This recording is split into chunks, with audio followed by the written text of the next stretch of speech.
구약성경 에스겔 36장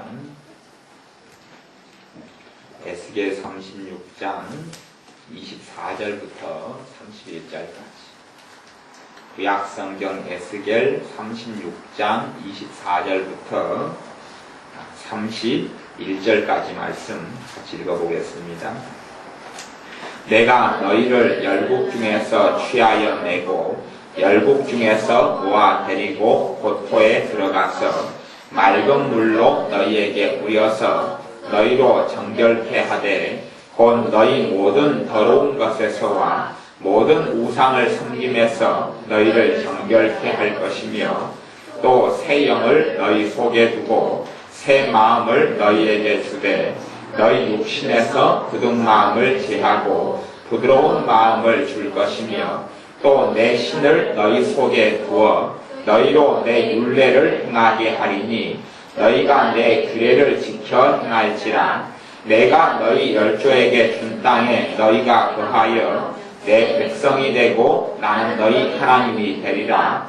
내가 너희를 모든 더러운 데서 구원하고 곡식으로 풍성하게 하여 기근이 너희에게 임하지 아니하게 할 것이며 또 나무의 실과와 밭의 소산을 풍성케 하여 너희로 다시는 기근의 욕을 열국에게 받지 않게 하리니 그때에 너희가 너희 악한 길과 너희 불선한 행위를 기억하고 너희 모든 죄악과 가증한 일을 인하여 스스로 밉게 보리라. 아멘.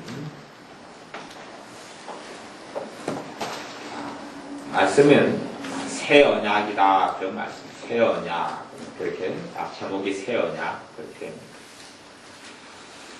하나님의 자녀들은 어떤 사람들은 그렇게 생각하는 사람들이 이 교회 가운데 믿는 사람 가운데 종종 있는 것을 봅니다. 어떤 사람들이냐 하면 이 극단적인 어떤 말씀 몇 구절에 심취해가지고 내가 예수를 믿으면 믿는 걸로 다 된다. 믿는 걸로 다 된다. 그래서 하나님의 뜻대로 안 살아도 되고 하나님 말씀을 별로 안 지켜도 된다. 그렇게 극단적으로 믿는 사람들이 간혹가다가 있습니다. 극단적으로 믿음을 가지고 극단적으로 자신이 해야 될 하나님의 뜻의 책임과 말씀을 준행하고 하나님께 순종해야 될 것을 인정하지 않거나 아니면 무시하는 사람들이 있습니다만은 결코 그렇게 되지 아니합니다. 그래서 새 언약이다. 새 언약의 중심은 오늘 읽었던 히브리서 낮의 본문 가운데도 있는데요. 낮의 본문을 제가 다시 읽어드리면 주께서 가라사대 히브리서 10장에 그날 후로는 저희와 세울 언약이 이것이라 하시고 언약을 맺어요. 새 언약을 내 법을 저희 마음에 두고 저희 생각에 기록하리라 하신 후에 이게 새 언약의 내용 가운데 속해요. 주님이 맺은 새 언약이 주님의 피로 맺은 언약이고 서로 사랑하라 이것도 새 언약이고 새 계명을 주노니 서로 사랑하라 이게 새 계명이다 그랬어요. 그 다음에 여기서는 언약이라는 단어를 쓰면서 저희와 세울 언약이 이것이라 하시고 내 법을 저희 마음에 두고 저희 생각에 기록하리라. 그리고 이제 그 본문의 말씀이 에스겔 36장에 나와 있어요. 그러니 이제 과거에 살았던 하나님의 백성들, 이스라엘 백성들은 뭘로 사냐 그러면 과거의 이 성경 말씀, 과거의 율법, 이 하나님의 말씀, 하나님의 뜻이에요. 이게 신구약 성경이 다 하나님의 뜻입니다. 구약 성경도 하나님의 뜻이고 변개치 않는 하나님의 뜻이고 신약도 다 하나님의 뜻이에요. 근데 이 말씀에 순종해야 될 책임은 다 있습니다. 하나님의 자녀가요. 나 예수님만 믿고 천국만 가고 예수님만 믿고 천국만 갖고 내 마음대로 살겠다. 아니요. 주님의 심판대 앞에 다 섭니다. 너희가 선악간에 각기 행한 대로 주님 앞에서 다 이실짓고 직고하리라 그렇게 말씀했고 그리고 너희가 무슨 무익한 말을 하든지 심판날에 심판받는다고 말씀했어요. 이건 주님께서 하신 이야기, 제 이야기가 아니에요. 주님이 너희들이 쓸데없는 말 다 해도 내가 다 용서해준다. 내 피로 다 용서해. 주님은 그렇게 이야기하신 적이 한 번도 없습니다. 이게 그런 것을 가지고 사람들이 마음대로 자의적인 해석을 하면 곤란합니다. 주님은 정확히 이야기했어요. 주님은 나를 위해서 골고다 언덕길을 걸어가신 주님, 나를 위해서 십자가에 죽으실 그 주님이 뭘 이야기하시냐면 손이 범죄하든 찍어버려요. 다리가 범죄하든 찍어버려요. 눈을 범죄하면 뽑아버리라. 그렇게 내 주님이 이야기했어요. 여러분의 주님이 이야기했어요. 그렇게 이야기했죠. 주님이. 너희가 무슨 죄를 지어도 내가 다 용서해 줄 테니까 염려하지 말아라. 그렇게 이야기는 안 했습니다. 그런 관점에서 제가 오전에 주님의 숙제를 이야기한 건 아닙니다. 그러니 잘못 마음대로 사용해버리면 얼마든지 자기 마음대로 살아갈 수도 있어요. 주님은 그런 관점에서 전혀 이야기하신 적이 없습니다. 그런 관점에 이야기하신 적이 없어요. 그러니 주님께서 너희가 맹세하지 말아라. 하늘로도 땅으로도 하지 말아라. 그렇게 이야기하셨지요. 나를 믿으면 뭐 다 상관없다. 괜찮아. 마음대로 살아도 돼. 무슨 죄를 지어도 괜찮아. 마음대로 살아도 돼. 아니요. 주님이 마지막 때에 많은 사람이 나에게 와서 이르되 내가 주님의 이름으로 주님의 선지자 노릇했습니다. 주님의 이름으로 선지자 노릇은 목회를 하고 또 말씀을 전하는 일을 하는 거예요. 그러면 대부분 말씀 전하고 선지자 노릇하는 사람들은 딴 사람보다는 말씀을 더 잘하는 사람들일 거 아니에요. 그 다음에 선지자 노릇했습니다. 주님의 이름으로 귀신을 쫓아냈습니다. 그러면 와 귀신 쫓아내는 것만 무섭고 그냥 내가 평범하게 사는 거 괜찮네? 아니요. 평범한 사람 가운데 더 문제가 생겨납니다. 그럴 수 있어요. 귀신을 예수님 쫓아내는 사람은 믿음이 더 좋겠어요? 더 나쁘겠어요? 더 좋지요. 더 좋지요. 내 이름으로 병을 고치고 주님의 이름으로 병을 고치고 아니 병을 전혀 예수님의 이름으로 기도해서 병을 한 번도 못 고친 사람하고 병을 많이 고친 사람 믿음이 같습니까? 오히려 더 제가 보기에는 예수님의 이름으로 병을 고치고 사는 사람들이 월등하게 주님을 잘 섬깁니다. 저는 그렇게 믿어요. 그 가운데 일부는 문제가 있고 일부는 어리석어지더라도 전반적으로는 그렇습니다. 믿음이 훨씬 좋아요. 그런데도 불구하고 주님께서 나는 너희를 모른다 라고 말씀하신다고 주님이 친히 이야기하셨어요. 야, 다 나를 믿으면 다 천국에 오게 하리라. 그런 식으로 성경을 주님은 오용하지도 않고 나를 위해 여러분을 위해 친 십자가에 가지고 주님이 그렇게 이야기했어요. 그러면 주님이 하신 말씀이 누구든지 하늘에 계신 내 아버지의 뜻대로 행하는 자라에 들어오리라 그렇게 말씀하셨어요. 이게 주님의 말씀 위에 사도 바울의 말씀이 있어요. 주님의 말씀 위에 주님의 뜻대로 아버지의 뜻대로 행하지 않는 자가 어떻게 하나님 나라에 들어갑니까? 그렇게 할 수 없다. 주님이 이야기해서 제 이야기가 아니에요. 주님이 하신 이야기예요. 그리고 그래서 주님께서 그런 관점에서 10처녀 이야기 가운데 5처녀가 신랑을 기다리고 있다가 들어가지 못해요. 다시 천국에 들어가지 못하고 2사람 맷돌을 갈다가 한 사람만 주님께 데려가고 한 사람은 가지 못해요. 또 2사람이 밭을 갈다가 한 사람만 데려가고 한 사람 데려가지 못해요. 10분의 비를 통하여 14종류의 사람이 있는 4종의 밭 사람이 있는데 그 종류의 한 사람만 열매를 맺어요. 천국 말씀을 듣고 열매를 맺는다 그렇게 이야기합니다. 그러니 이건 제가 하는 이야기가 주님이 의미하신 이야기예요. 주님이 종들에게 각기 갈 때에 일을 청지기를 맡겨놓고 가서 그리고 주님께서 이제 올 때에 깨어있는 종에 대해서 주님께서 이야기합니다. 그건 뭐 명백한 이야기. 주님의 수없이 많이 복음서에서 반복하기 때문에 많은 사람들이 자기식으로 마음대로 믿고 나는 하나님의 말씀 안 지켜도 돼. 순종 안 해도 돼. 하나님을 기쁘게 안 해도 돼. 그렇게 살아가는 사람은 사복음서를 전혀 읽지 않는 사람 그리고 자기 마음대로 편의적인 신앙, 편의적인 복음 자기가 만든 자기 복음에 심취해 있는 사람이지 주님의 복음에 의해 사는 사람은 아닙니다. 그래서 구약과 신약의 차이가 뭐냐? 과거의 하나님 백성과 하나님 백성은요, 하나님을 섬겨야 하는 게 하나님 백성입니다. 하나님을 섬겨야 하는 게 하나님 백성이죠. 그래서 구약시대의 하나님 백성도 하나님을 섬기지 않고 하나님을 버려서 하나님을 버렸습니다. 그 역사가 이스라엘의 비참한 역사입니다. 하나님께 돌아오면 다시 하나님께서 용서해주고 축복해주고 자비를 베풀어주고 다시 하나님이 불순종하고 하나님을 떠나면 하나님이 또 심판하시고 포로로 끌려가고 비참한 일을 당하고 하나님의 백성이지만은 그런 일을 사는 가운데 흘러가는 것이 구약 성경이에요. 그리고 구약에는 그런 하나님의 뜻이 명백하게 되어 있습니다. 명백하게 되어 있어요. 그러면 신약과 차이점이 뭐냐 하는 거예요. 차이점이 뭐냐 하는 것이 오늘 이 새 언약에 대한 주제로 말씀을 나누는 건데 그것이 히브리서 지금 10장에서 읽었던 말씀이고 그 다음에 이 에스겔 36장에 뭐가 되어 있냐 하면 26절하고 27절이 그 이야기 똑같은 말씀이에요. 26절과 27절인데 또 새 영을 너희 속에 두고 새 마음을 너희에게 주되 너희 육신에서 굳은 마음을 제하여 부드러운 마음을 줄 것이며 부드러운 마음을 준다고 이야기해요. 그래서 새 영을 너희 속에 두고 새 마음을 준다고 이야기해요.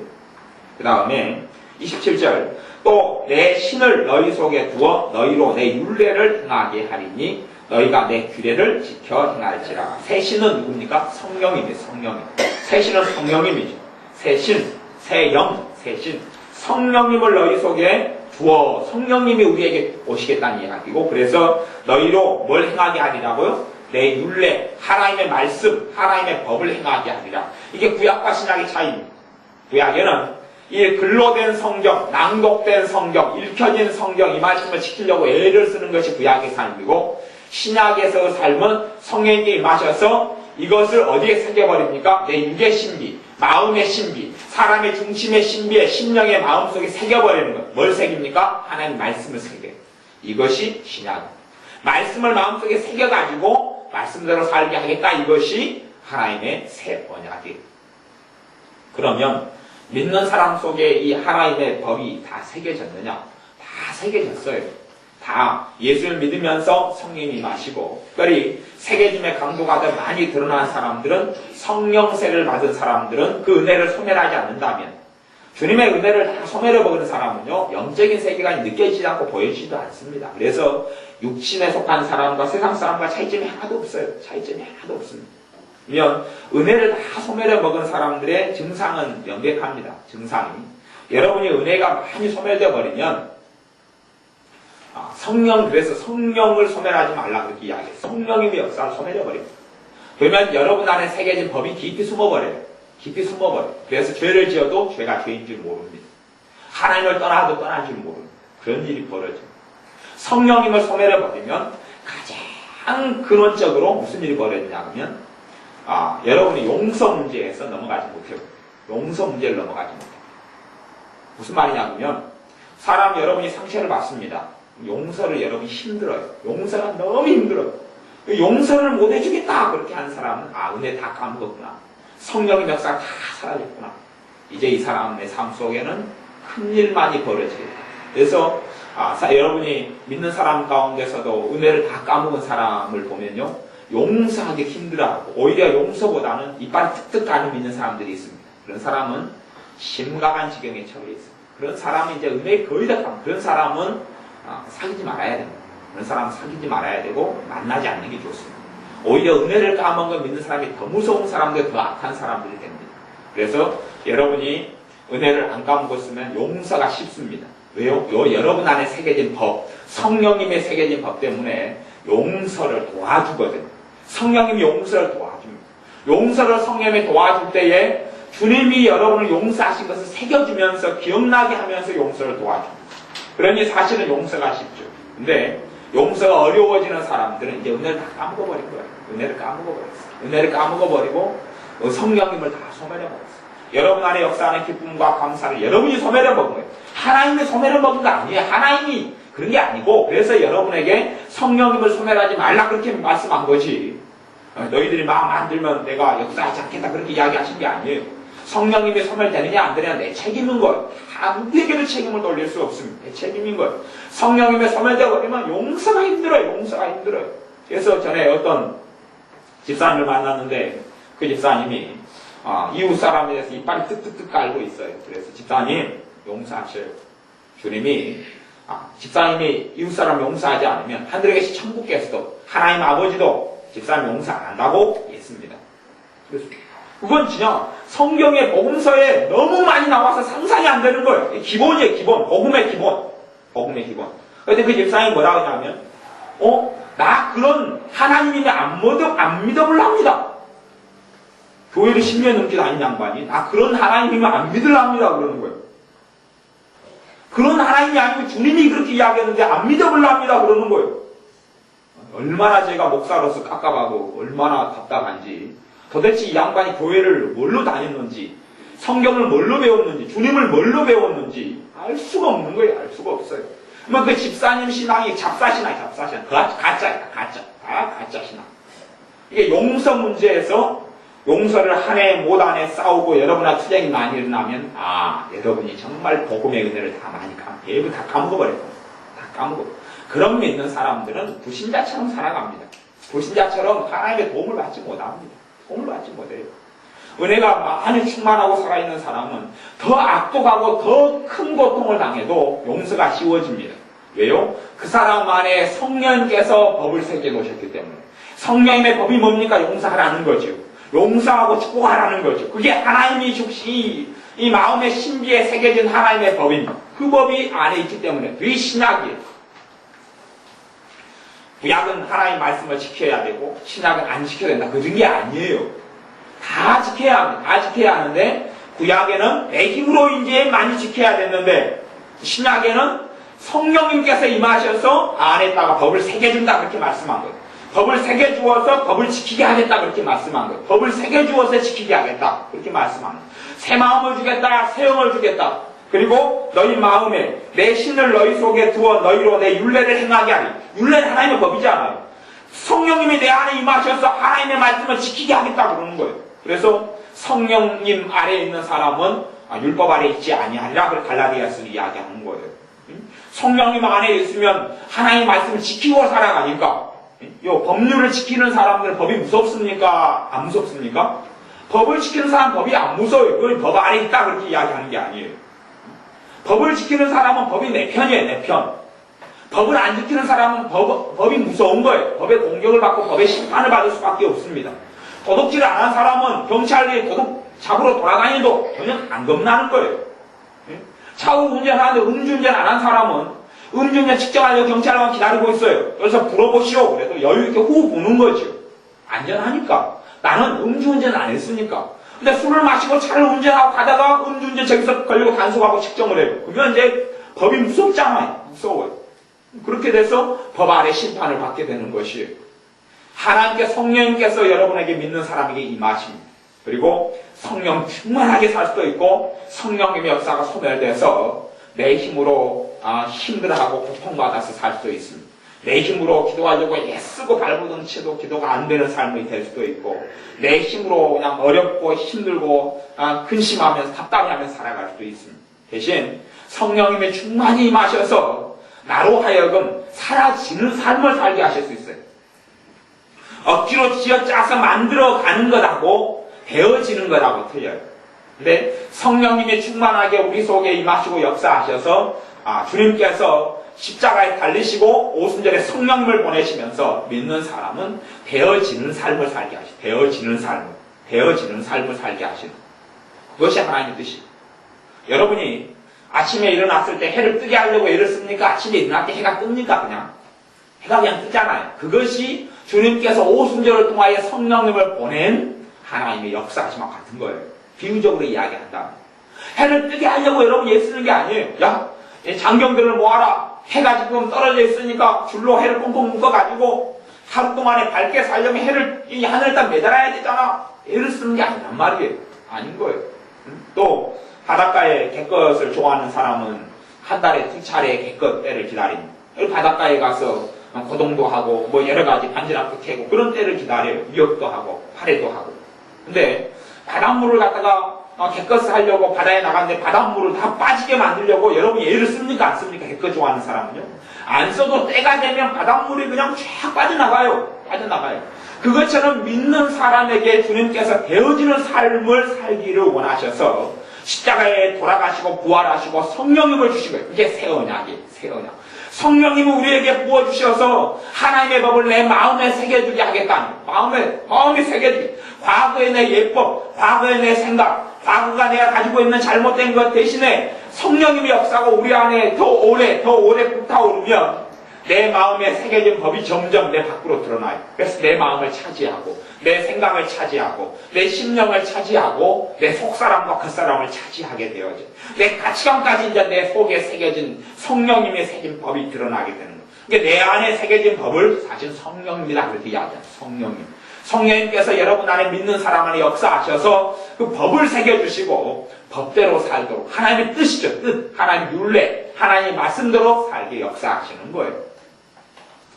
여기는 그래서 어리석은 사람들은 생각하기를 신앙생활도 믿는 사람이 예수 믿었으니까 이제 죄 짓고 살아도 되고 예수 믿었으니까 축복된 것만 기다린다. 축복된 걸 기다리는 건 맞아요. 축복을 누리고 사는 건 맞습니다. 그런데 어떤 사람이 누리느냐? 내 안에 성령님이 부어져서 그 법대로 사는 사람이 누리는 것. 그래서 생명의 성령의 법이 죄와 사망의 법에서 너희를 이렇게 해방하였다 그렇게 말씀하는 거지. 내가 예수를 믿는데 내 마음대로 살고 내 뜻대로 살고 그래도 나는 하나님의 축복을 받고 산다. 그런 일은 없습니다. 그런 일은 없어요. 구약이나 신약이나 다 순종해야지 복을 받습니다. 구약이나 신약이나 다 하나님 사랑해야지 복을 받습니다. 그렇게 하고 사는 거예요. 하나님을 섬기고 하나님께 마음을 다해 뜻을 다해 예배하고 다 하나님께 기도해야 응답받는 거예요. 야, 기도 안 해도 뭐 이루어질 거다. 그건 아니에요. 너희가 얻지 못하면 기도하지 않기 때문이다. 그리고 야고보서 4장이 이야기해요. 기도해도 얻지 못하는 것은 믿음의 기도를 하지 않기 때문이다. 그렇게 이야기해요. 그리고 너희 욕심대로 정욕대로 너희들 마음대로 하나님 뜻과 무관하게 기도하기 때문에 응답받지 못한다. 이제 응답받는 기도와 응답받지 못하는 기도에 대해서 야고보서는 이렇게 많은 걸 이야기합니다. 그러니 여러분의 삶 속에서 주님께서 오셔서 여러분 안에 새 영을 두고 새 마음을 주십니다. 이게 믿는 사람들에게 있어서 정말 중요한 신학, 중요한 교리가 되는 말씀이 낮에 전했던 예수님의 속죄에 대한 예수님의 속죄, 예수님이 날 위해 피를 흘려주셔서 영원한 피가 나를 태극게 한다는 속죄를 묵상하고 그걸 마음에 많이 새기는 사람은 주님의 사랑을 거기서 체험하고 거기서 나를 자유케 하실 주님을 만나고 내 연약함을 해결해 가시는 주님을 만나게 됩니다. 그 다음에 또 중요한 말씀이 뭐냐 그러면 성령님의 부어주심에 대한 말씀. 이거 오순절이에요. 오순절. 나만의 오순절이 있어야 하고 여러분의 오순절이 있어야 됩니다. 믿는 사람이 성령님이 아니고서는 살 수가 없습니다. 성령님이 아니고서는 믿는 그리스도인의 삶을 살 수가 없어요. 그러니 능력의 보고가 성령 하나님이고 권능의 보고가 성령 하나님이고 지혜의 보고가 성령 하나님이에요. 근데 어리석은 믿는 사람들은 성령이 없이 삽니다. 그러니 구약시대에 사는 사람하고 차이가 없이 사는 거예요. 차이가 없어요. 그냥 나 혼자 예쓰고 발버둥치고 살아가는 것이지 배어지게 하시는 성령의 역사가 없어요. 대신 성령의 역사가 소멸되지 않으려면 성령의 역사하시면 순종하지 않으면 소멸됩니다. 성령의 역사는 소멸됩니다. 성령의 충만함도 성령의 충만케 나를 이끌어가는데 순종하지 않으면 소멸됩니다. 예를 들어서 하나님께서 큰 축복을 주기 위해서는 여러분의 삶 속에서 축복된 길로 여러분이 이끌어 가셔요. 축복된 길로 이끌어 가셔요. 그것이 여러분 삶 속에 축복된 길로 이끌어 가시는 모양과 모습들이 다 틀립니다. 예를 들어서 어떤 사람은 그 축복된 놀라운 것으로 이끌어 가시려고 전도하게 하십니다. 전도하게 하시고 전도하는 마음과 감동을 누가 줘요? 이 법을 새겨가지고 성령이 줘요. 성령이 전도할 감동을 성령이 줘요. 이 성령이. 그래서 그걸 계속 감동이 오는데 순종하지 않고 안 따라갑니다. 그러면 조금 지난 다음에 얼마가 지난 다음에 그것이 사라져요? 안 사라져요? 사라져요. 그리고 그걸 통해서 받는 축복을 못 받아버립니다. 내가 그걸 순종하면 내가 주님 일을 하면 주님은 누구 일을 해요? 내 일을 해요. 내 일을. 그래서 그것 때문에 그렇게 축복이 오는데 내가 불순종해버리면 성령 역사가 소멸돼버립니다. 이제 역사 안 해버립니다. 역사 안 해버려요. 제가 예전에 그런 일이 있었어요. 새벽 기도를 꼭 가야 되는데 제가 깜빡 잊고 새벽에 못 일어났어요. 못 일어났더니 이렇게 성령님께서 깨워주셨는지 또 하나님의 지시가 있었으니까 그랬죠. 천사가 깨워주었는데 그래서 저는 이제 맨 처음에 성령님 줄 알았다가 시간 지나면서 그 천사인 줄 제가 깨달았어요. 성령님 좀 과격하게 안 하는데 천사는 좀 과격하게 하더라고요. 옆구리를 쳐서 베드로 옆구리를 딱 친 것처럼. 그래서 새벽 5시에 새벽 기도인데 4시 반에 탁 치는 거예요. 그래서 깜짝 놀라 일어났는데 아무도 없어요. 그래서 새벽 기도를 가고 그 다음날도 또 4시 반에 다 깨워요. 그래서 깨우는 거예요. 뭐 자명종이 없는 그런 때에. 그래서 그런 것을 겪었어요. 근데 그러다가 며칠 이렇게 하다가 어디서 재미를 봤죠. 재미를 봤다가 딱 깨웠는데 이제 며칠 되니까 제가 이제 닳고 달아졌어요. 안 일어났어요. 조금 더 좀 자고 일어나야지. 그랬더니 그것이 한 이틀 그랬는데 없어져 버렸어요. 그러니까 우리가 그 불순종하면서 그 은혜를 다 까먹습니다. 불순종하면 은혜를 까먹어요. 기도도 마찬가지예요. 믿는 사람에게 오는 가장 큰 축복 중에 하나가 뭐냐 그러면 그래서 기도 생활하는 복이 와요. 기도 생활하는 복이 와요. 이 기도 생활 자체가 큰 축복이지만 여러분이 구하는 물질이나 건강이나 뭐 여러 가지 평안이나 이런 직접적인 복은 아닐 수 있지만 기도 생활 자체가 가장 큰 축복에 속합니다. 그리고 기도 생활이 술술 되어가면서 응답이 이루어지고 하나님의 살아계심을 체험되고 하나님의 행복 속에 평안 속에 들어갑니다. 그래서 하나님은 먼저 무슨 복을 주냐 그러면 기도 생활의 복을 줍니다. 하나님의 복은 그렇게 오는 거예요. 그렇게 와요. 그래 기도 생활의 복이 와요. 그래서 기도할 마음이 자꾸 감동이 일어나요. 이게 이제 복이 왔다 그러는 거예요. 복이 왔어요. 그래서 기도할 감동이 온다는 이야기는 무슨 말이에요? 여러분 생각해 보셔요.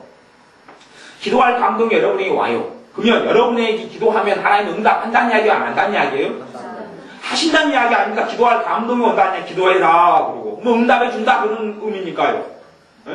기도가 기도해도 아무런 응답이 없어. 그럼 기도할 감동을 뭐라고 하나님이 주겠냔 말입니다. 기도할 감동을 줘요. 누구를 통해서요? 성령님을 통해서 하나님께서 감동을 해요. 성령. 이게 마음의 세계 법이에요. 법이에요. 기도할 감동을 줘요. 기도할 감동을 줘요. 여기에 순종하는 사람은 기도가 점점점 재밌어지고 그 기도를 통해서 열매들이 주렁주렁 맺혀가기 시작해요. 열매들이 맺혀가 기도를 통해서. 근데 기도할 감동이 왔어요. 에이, 그리고 나 바빠. 그리고 안 했어요.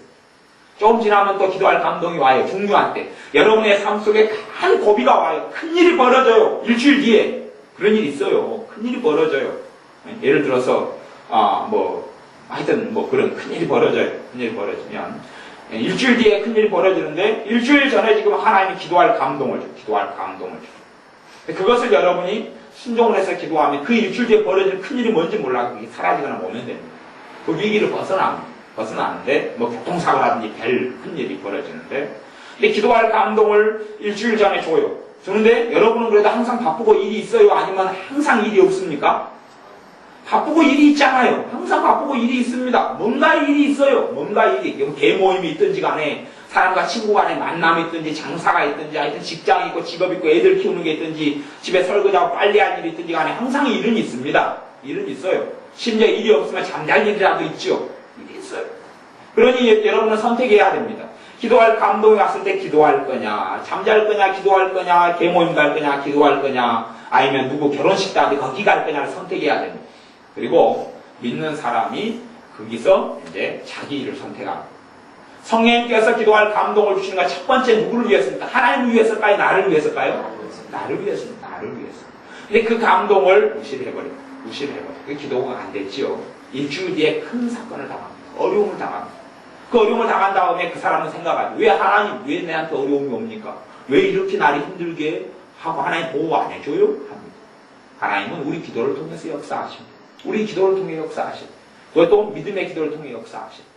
그러면 이제 그 사람이 일주일 전에 경고를 받았어요. 그거 순종 안 했어요. 또 좀 지난 다음에 기도할 감동을 또 줘요. 순종 안 해요. 그럼 그 감동을 계속 줄까요? 그 은혜가 사라져버릴까요? 사라져버려요. 성령님의 기도로 감동. 마음에 새겨진 법이 깊이 들어가버리고 그냥 드러나지 않고 숨어버려요. 땅속에 깊이 묻힌 모아처럼 들어가버려요. 그래서 이제 어려움이 생겨도 기도할 감동이 와요? 안 와요? 안 와요. 은혜를 다 잃어버린 사람. 안 와요. 예, 그런 부분을 철저하게 회개해야지 다시 그 은혜가 살아나기 시작합니다. 회개를 통해서만이 다시 그 은혜가 살아나는 거예요. 그러니까 하나님의 자녀들에게 각 모양새는 틀려도 은혜의 통로들을 성령님이 임하시면서 마음에 새겨진 법, 성령의 역사를 통하여 은혜의 통로들을 다 마련하시고 주셨는데 그걸 다 까먹어버리면서 하나님만 안탄하고 있는 거예요. 하나님만 안탄해요. 이제 그 기도할 은혜가 사라진 다음에 기도하려고 애써도 기도가 잘 됩니까? 안 됩니까? 안 돼요. 왜요? 내 힘으로 해야 돼요. 그 전에 기도할 은혜가 왔어요. 기도할 감동이 오면 기도하면 기도가 잘 돼요. 왜? 기도할 은혜까지도, 기도할 힘까지도 주시니까. 근데 이제 기도를 해야 된다는 내가 알아요. 우리 기도하려고 애써요. 기도도 안 돼요. 힘들어요. 팍팍해요. 고통스러워요. 내 안에 역사하신 성령님과 함께 기도가 안 돼요. 왜 성령님 그렇게 역사 안 해요? 왜 불순종의 죄가 불순종이 가득했어요. 이야기에도 권고를 따르지 않아요. 감동에도 따르지 않아요. 이게 가득했어요. 그렇게 되니 성령님은 점점 그 부분에 역사를 안 해요. 그러면 기도를 통해서 나는 은혜를 많이 받아야 되는 사람이다. 그럼 그걸 회복해야죠. 그걸 찾아야죠. 전도를 통해서 나는 하나님의 축복을 받는 사람이다. 이제 더 이상 성령님이 전도적으로 역사를 안 합니다. 이제 자신감도 없어요. 담대함도 없어요. 성령 역사도 없어졌어요. 그 사람이 하나님 축복을 받으려면 전도를 회복해야 찾아야죠. 그걸 찾아야지 내가 주님 일할 때 주님은 내 골고루 내 삶이나 자식들이나 다 일을 하기 시작하는 거죠. 하나님 그렇게 되는 거예요. 내가 예수님을 믿어서 하나님의 말씀 안 지켜도 되느냐? 지키려고 성령님이 오신다니까. 그 다음에 법을 새겨놔서 과거에는 내가 보고 지키려고 애쓰는 인간적인 노력을 해야 되는 삶 속에 살아가서 도무지 죄에 못 벗어나는 인생이 되지만 하나님을 기쁘시게 할 수 없는 인생이 되지만 신약에는 주님께 날 위해 죽으시고 부활하시고 승천하셔서 성령님을 보내면서 우리 안에 이 하나님의 법을 우리의 심령 속에 새겨져 버려서 이 법대로 살게 만드신다. 하나님 법대로 살도록 성령에 도와주고 능력을 주고 힘을 줘요. 그래 믿는 사람이 성령의 역사가 없이는 불신자보다 더 힘든 삶을 살 수도 있고, 아니면 믿는 자다운 풍성하고 축복된 삶을 하나님의 자녀지만 못 누리는 것은 비일비재 않은 것이 비일비재. 성령이 여러분에 임하시고 역사하셨을 때 그 감동에 불순종했던 사람들은 어떤 사람은 짧게, 어떤 사람은 길게, 그게 점점점 사라져. 점점점 사라져. 성령이 역사하시면 사라지면서 뭐 또 사라집니까? 기쁨이 사라져. 감격이 사라져. 평안이 사라져. 믿음이 사라져. 성령 역사 사라져. 사랑이 사라져가. 성령 역사 사라지니 이제 그래서 문제가 일어난 게 용서 문제가 안 된단 말이에요. 성령이 역사해야지 열매가 뭐예요? 첫째 사랑이 나타. 사랑. 사랑이 있으니까 용서가 가능해요. 용납이 가능해요. 온유가 있으니까 용서가 가능해요. 용납이 가능한 거예요. 성령의 열매, 사랑, 희락, 기쁨이 있어요. 내가 기쁨이 있으니까 환경에 내가 자빠지지 않고 넘어지지 않아요. 그런데 기쁨이 없어요. 다 까먹어버려요. 성령은 기쁨의 역사를 안 해요. 그러니 기쁨이 아니라 절망만 쉽게 내 마음속에 들어오고 내 마음이 절망하고 주파수가 맞아요. 다 들어오는 거예요. 다 들어와요. 사람마다 하나님께서 성령님이 그 마음에 법을 새겨주시고 그걸 따라 능력을 주시고 힘을 주시고 사람마다 이끌어가신 것이다. 이끌어갈 틀리는데 그에 대해서 불순종을 하나님의 자녀들이 하고 살기 때문에 성령의 역사 소멸되어버려요. 그래서 성령을 소멸하지 말라 그렇게 나오는 거예요. 소멸되어버린 사람, 잃어버린 사람. 그에 대해서 책임을 자기가 져야지 어떻게 하나님께 책임을 전가할 수 있단 말이에요. 그러니까 다 까먹어 놓고 하나님 왜 나는 이렇게 살아야 돼요 그러는 거예요. 하나님은 다 길을 열어주고 다 보여주셨어요. 그런 부분을 철저하게 회개해야 돼요. 그래서 성경에도 너희가 어디서 떨어졌는지 알고 처음 사랑을 가지라. 처음 행위를 가지라. 처음 사랑을 가지라. 처음 행위를 가지라. 어디서 떨어졌는지 어디서부터 불순종해가지고 점점 한 번의 불순종으로 성령을 소멸되거나 역사하지 않지 않습니다. 한 번이 아니에요. 반복적으로 끌려가는 반복적으로 끌려가는 거예요. 그러면서 하나님의 자녀들 속에 이제는 과거에 이스라엘 백성이 했던 식으로 성경을 가지고 지키려고 발버둥쳐도 안 지켜지는 거예요. 용서하려고 이랬을 때 용서가 안 되는 거예요. 성령님이 도와주질 않잖아요. 역사하시지도 않아요. 그러니 해도 자기 안에 이 딜레마가 생겨요. 딜레마가 뭐냐 그러면 해야 되는지 아는데도 안 되는 거죠. 안 돼요. 안 해야 되는지 아는데도 내 몸뚱아리가 그냥 잘못된 일을 하고 또 해야 되는지 아는데도 내가 안 되는 거고 근심하지 않아야 된다고 알면서 근심이 되고 두려워하지 말아야 된다 믿어야 된다는데 안 믿어지고 이제 이 속에서 들어가. 왜? 성령의 역사가 없기 때문에. 성령의 역사가 없어요. 그것은 위로부터 흘러내려오는 악한 죄의 영향력이나 그런 문제를 다 떠나서 하는 이야기입니다. 떠나서 하는 이야기예요. 우리가 그렇게 사람마다 그래서 저는 참 그런 게 감사해요. 어떻게 감사하냐 그러면 특별히 제가 관찰해 보면 우상 숭배를 굉장히 많이 하면은 이 귀신들의 역사가 굉장히 강합니다. 그래서 벗어나기 너무 힘들어요. 너무 힘든데 우상 숭배가 많아서 저주가 많고 문제 많고 마귀 역사가 굉장히 많은 사람이 주님을 만날 때는 주님은 그걸 승리하고 이기게 하기 위해서 성령의 역사가 굉장히 크게 부어줘요. 보통 사람하고 다르게 부어줘요. 평범하게 살아가는 신앙인하고 다르게 크게 부어줘요. 크게 부어주거나 그렇게 첫 번째는 오거나 두 번째는 은혜를 조금 부어주는 것처럼 보여요. 근데 거기에서 조금만 긋고 나가면 금방 커져버립니다. 그 은혜가. 다른 사람하고 다르게. 그래야지 승리하고 그래야지 버티고 그래야지 주님의 깊은 은혜 속에 만개의 결박을 다 끊어버릴 수 있기 때문에 처음에 은혜도 두 가지 양상이 있어요. 누구는 크게 주고 누구는 작게 주는 것처럼 보일 뿐이에요. 그런데 그걸 순종하고 따라가면 며칠이 안 돼서 몇 날이 안 돼서 몇 주가 안 돼서 큰 은혜가 와버려요. 큰 은혜가 와버려요. 근데 그때 처음 때에 그 기회를 놓쳐버리고 불순종하는 사람들은 다시금 그 은혜를 찾으려고 3년을 돌고 5년을 돌고 10년을 돌아도 일반적으로 다시 그 은혜를 받습니다. 그런 거예요. 다시 못 받아요. 근데 저는 믿기로는 다시 주신다고 믿습니다. 다시 주신다고 믿습니다. 대신 뭐가 필요하느냐? 철저한 회개가 필요합니다. 그리고 순종이 필요합니다. 순종의 대사가 낫다라고 말씀하는 거예요. 여러분 안에 성령님이 역사하시는 걸 순종해가는 사람이 자기 삶의 문제를 일으키고 무너뜨려요. 하나님께서 요구하는 순종으로 이끌어갈 때 누가 기쁨 가운데 때로는 되고 때로는 불편한 가운데 있기도 하고 그러죠. 항상 다 좋아가지고 순종이 되어지는 건 아닙니다. 대신에 순종하려고 할 때부터 성령님은 도와주셔. 내 몸과 내 마음과 내 삶과 내 가치관이 하나님 뜻과 어그러지게 살았는데 어찌 하나님 뜻과 맞겠어요? 이것이 안 맞아요. 그러니 이런 고치는 과정 가운데 내 법에 나를 맞추는 과정 가운데 들어갈 수밖에 없는 거죠. 예를 들어서 아이가 덧셈 뺄셈을 배워야 아무것도 모르는 아이가. 그러면 아이 안에 덧셈 뺄셈이라는 것이 안 새겨졌습니다. 덧셈 뺄셈이 새겨져가지고 덧셈 뺄셈에 의해서 뭘 더하고 빼는데 새겨주려면 시간이 오래 걸립니다. 덧셈 뺄셈이라는 진리에 적응을 해야 되는 거죠. 그것하고는 좀 다르겠지만 같아요. 성령님이 여러분 안에 역사하시면 그게 순종해 나가는 것이 필요해요. 제가 예를 들어서 가르치는 것이 제 사명입니다. 말씀을 가르치는 게 제 사명이에요. 저 자신도 가르치는 쪽으로 성령님이 역사하셔서 따르고 순종하면 가르치기가 더 점점 수월해졌어요. 가르치는 것이 맨 처음에 수월하고 쉽지가 않았어요. 가르치기를 감동을 오는데 가르치는 것이 힘들어요. 가르치는 게 힘들어요. 거기에 순종했더니 조금 더 쉬워지고, 순종했더니 조금 더 쉬워지고, 순종했더니 조금 더 지혜를 주시고, 가르치는 은사를 주시고, 어느 때 가르치는 은사가 임하고, 은혜가 임하고, 기름 부음이 임했어요. 그러니까 이제 특별한 경우가 아니면 가르치는 것은 제가 물 마시는 것보다 좀 쉬워요. 제가 요즘에 물을 한참 더 마시다가 물이 좀 줄어들어 가는데, 그래서 물 마시는 거 참 힘들다. 그런데 물 마시는 것보다 가르치는 게 쉬워요.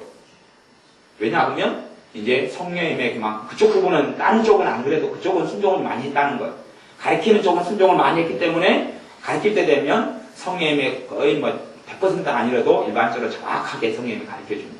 제 입을 통해서 가르치고 제 입에서 나오는 말을 제가 듣습니다. 그래서 그렇구나 그래서 이게 엊그저께도 집사님들하고 말씀을 오후에 나누면서 제가 성령님이 제 입을 통해서 역사하고 가르치니까 제가 제 입에서 나오는 소리를 듣고 그렇구나 그리고 같이 성경을 찾아서 한 2시간 동안 같이 연구를 하고 그랬어요.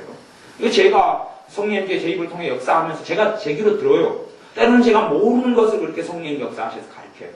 왜? 그렇게 순종해 가니까. 그 부분은, 제가 다른 부분까지는 그러는 게 아니고 그 부분은 그렇게 했으니 주님께서 그걸 통하여 다른 부분에도 은혜를 주시고 역사해 주시고 그런 게 된다는 이야기예요. 사람마다 그러니 성령님께서 마음에 심어준 법은 하나님 말씀도 하나님 뜻이지만 각 지체마다 부르심마다 양상이 틀릴 수 있단 말이에요. 양상이 틀려요. 똑같이 사람 몸을 입고 살아가지만 입는 옷의 종류는 다른 것처럼 크기가 다른 것처럼 그런 것처럼 틀리지만 성령님께서 여러분 안에 법을 새겨주셔서 여러분이 이끌어 나가시는 것에 여러분 순종하겠다 결단을 하셔야 됩니다. 결단을 하셔야 돼요. 그리고 불순종하고 살아왔던 것을 과거를 새기면서 되새기고 되돌아보시면서 그 부분을 철저하게 회개하셔야 돼요. 철저하게 회개하셔야 되고 순종하겠다는 결단할 때에 다시 그 은혜가 은혜가 다시 나타나기 시작합니다.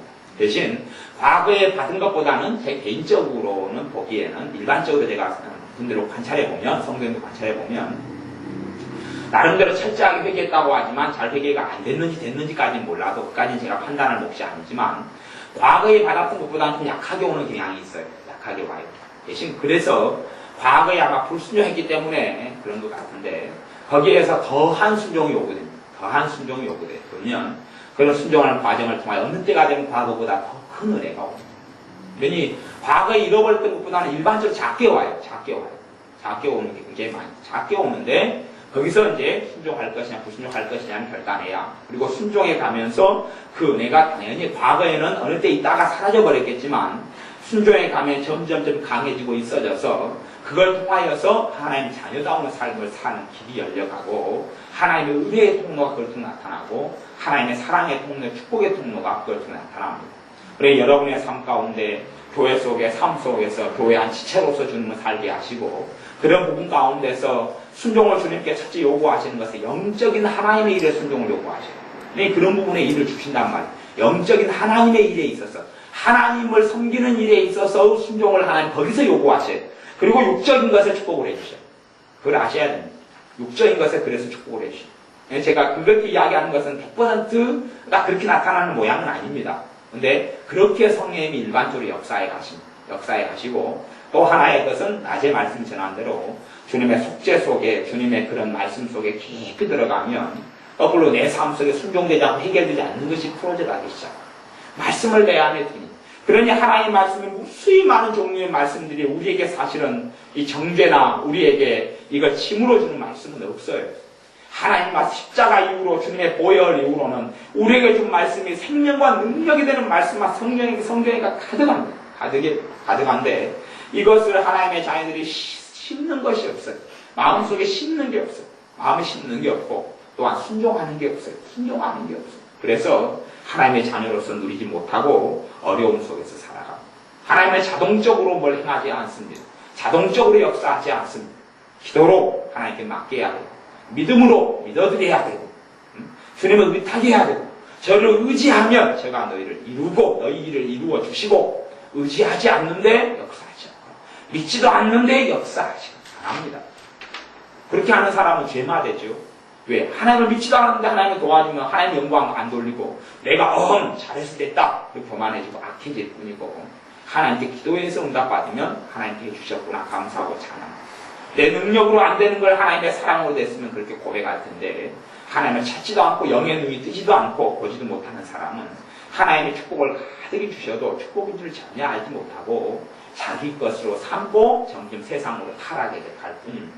그래서 주님 안에서 여러분 안에 새 신을 너희 속에 두어 너희로 내 율례를 행하게 하리니 너희가 내 규례를 지켜 행할지라. 이게 하나님 말씀 지켜 행하라 그렇게 말씀해요. 29절에 내가 너희를 모든 더러운 데서 구원하고 곡식으로 풍성하게 하여 기근이 너희에게 임하지 아니하게 할 것이며. 이게 천국 이야기가 아닙니다. 천국에는 당연히 기근이 없죠. 그렇죠? 천국에는 곡식이 풍성할 필요도 없습니다. 우리가 땀 흘려서 일하지 않아도 되는 곳이 이게 천국 이야기가 아니고 이 땅에서 일을 이야기하고, 이 땅 위에서 내가 너희를 모든 더러운 데서 구원하고 곡식으로 풍성하게 하여. 하나님의 자녀가 풍성하게 물질적으로 누리는 걸 하나님 반대하는 게 아니고 하나님 찬성합니다. 그 찬성이에요. 찬성해서 아브라함을 풍성하게 하시고 야곱을 풍성하게 하시고 이삭을 풍성하게 하셔요. 찬성하세요. 욥을 풍성하게 하셔요. 그 찬성하시는 거예요. 찬성하셔요. 곡식으로 풍성하게 하여 기근이 너에게 임하지 아니하게 할 것이며. 기근이 너에게 없다. 본인이 말라서 고통받는 게 없다. 또 30절 또 나무의 실과와 밭에 소산을 풍성케 하여 너희로 다시는 기근의 욕을 열국에게 받지 않게 하여. 열국은 뭐냐면 다른 사람들에게 욕을 받는다. 수치를 당한다. 수치를 당하지 않게 하겠다. 그때에 너희가 너희 악한 길과 너희 불선한 행위를 기억하고 과거 내가 얼마나 악하게 살았는지 얼마나 중요한 불순종으로 살았는지를 기억하고 너희 모든 죄악과 가증한 일이 날 스스로 믿게 보리라. 그러면 통회한다는 이야기. 가슴을 치고 통회한다는 이야기. 회개한다는 이야기. 내가 깨닫지 못했더니 내 과거에 내가 정말 하나님 앞에서 어리석은 행위를 하고 살았구나. 그리고 통곡하고 그렇게 한다는 이야기. 근데 이것이 다 누굴 통해 일어나냐? 성령님의 역사.